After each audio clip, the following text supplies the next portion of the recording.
સુરેન્દ્રનગરની મુખ્ય સબજેલ ફરી એકવાર મોટી બેદરકારીના કારણે વિવાદના વંટોળમાં આવી છે। સબજેલની બહાર ચુસ્ત ગાર્ડ પહેરો હોવા છતાં જેલની અંદર ગેરકાયદેસર અને અનધિકૃત વસ્તુઓ પહોંચી રહી હોવાનો પર્દાફાશ થયો છે।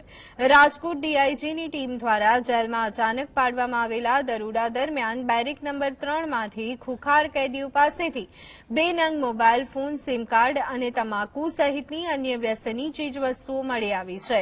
જેલની સુરક્ષા વ્યવસ્થાના લીરે લીરા ઉડાડતી આ ઘટનાને પગલે રાજકોટ ડીઆઈજીની ટીમે આ ગંભીર મામલે વધુ તપાસના ચક્રો ગતિમાન કર્યા છે કે આખરે આ પ્રતિબંધિત સામાન જેલની અંદર કોની મદદથી પહોંચ્યો હતો।